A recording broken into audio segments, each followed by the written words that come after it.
Now is not the time to jeopardize American jobs or the crucial tax and royalty revenues. You know what a difference just 1 month makes. The White House press secretary said on Sunday that Joe Biden is looking forward to discussing plans for his $1,400 stimulus check with Americans. What's going on, folks? How's everybody doing? Happy Monday, and hope everyone's having a great day. Now this is your stimulus check update and news report for Monday, February 15th. President. Non-stop, huh? Tell me about how you got started. Well, you got it exactly right. You understand it well. The fact is that small businesses are things that hold communities together, and they provide half the workforce in America. 400,000 have gone out of business. I mean, permanently. I put together a rescue plan. And before we get into the video, don't forget to subscribe to my channel and click the bell. Remember, folks, that I'm still doing the Amazon gift card giveaway. In fact, if we get my channel to 75,000 subscribers by the end of this month, I will be giving away 5 $100 Amazon gift cards. All of them for free. But folks, that only happens if we're able to get my channel to 75,000 subscribers. So if you want to enter the giveaway, this is what you have to do, is subscribe to my channel, turn on post notifications, give this video a like, and leave me a comment down below telling me how much you think our third stimulus check should be. A rescue plan that provides tens of billions of dollars in grants to small businesses. We have to invest more, not less. We got to give you a chance to rebuild. That's separate and apart from the assistant that we set up this, what we call navigators, to help people who are applying, tell them how to apply, but also what you need to open up safely. Anyway, it really matters what you're doing. And if I get to Atlanta, can I come by? Absolutely. Absolutely. Proud to meet you guys. I look forward to seeing you in person one of these days. Was the momentum for getting these people there on the 6th. They honestly believe, for whatever reason, maybe too much social media, whatever. Watch Social Media, that movie. Why they were thinking that that was true, that the election was not legitimate, whatever the reason the president told. So, okay, so that's the 6th. A week later, we impeach in the House. Thank you to those of you who participated right away.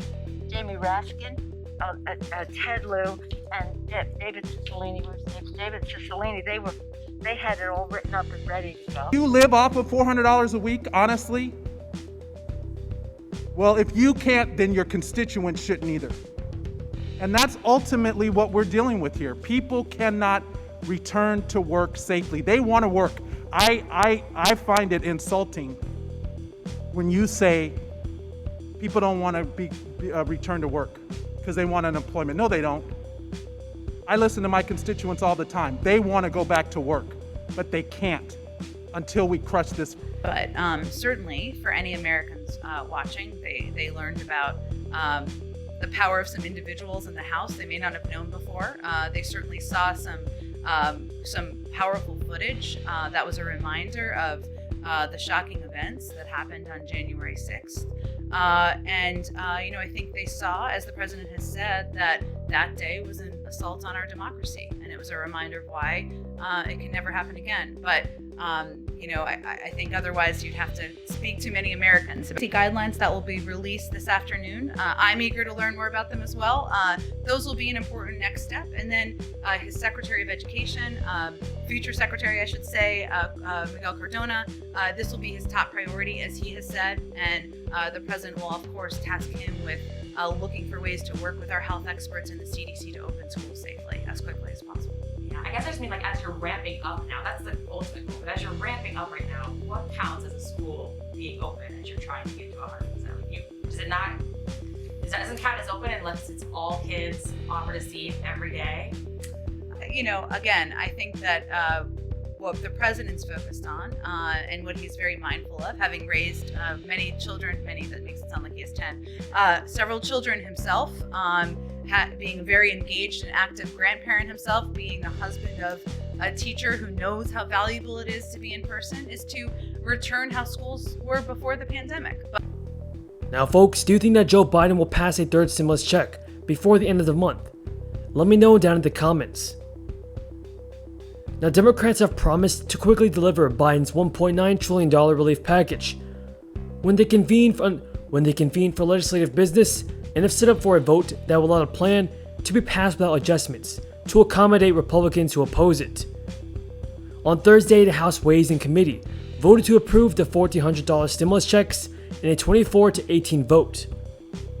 The measure is expected to pass in the House by the start of March, and Senate Democrats could then approve it without GOP support through the budget process called reconciliation.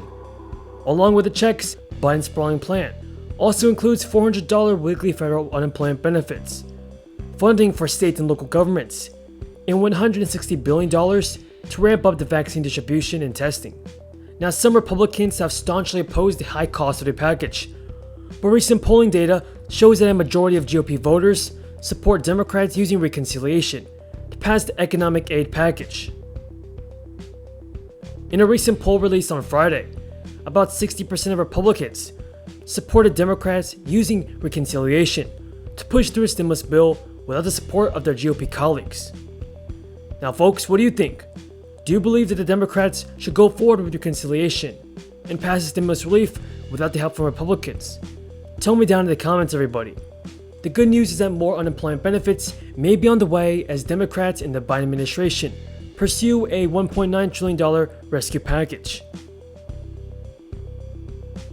The Democrats would increase benefits by at least $400 a week and then extend them at a minimum through August. Extra benefits offered by the $900 billion relief package that was passed in late December are currently scheduled to end after mid-March for some workers and after April 11th for others. Joe Biden proposed upping jobless aid by $400 a week, bringing the total payment to about $739 a week for the average worker. The president also wants to extend benefits all the way through September. The $400 weekly subsidy would start after March 14th. It would essentially pick up when the current $300 weekly supplement, and also Senator Ron Wyden of Oregon, the chair of the Senate Finance Committee, is pushing for a larger subsidy of $600 a week. Now, for those of you on Social Security and SSI and SSDI payments, just know that your Social Security benefits are based on your personal earnings history, specifically how much you earned during your 35 most profitable years in the workforce. If you make an effort to boost your paycheck this year, you could eventually be in line for a larger benefit in retirement. Each year, the Social Security Administration will issue an earnings statement that summarizes your wages for the year. If you're at least 60 years old, it will come in the mail. If not, you'll need to create an account on the SSA's website. And once you reach age 62, you're allowed to start collecting Social Security, but for each year you hold off on filing, your benefits will only grow. That is all the news in this video, everybody, and hopefully you guys found this video useful and helpful. If you did, don't forget to subscribe to my channel and click the bell. Thank you so much for watching, and until next time, have a great day.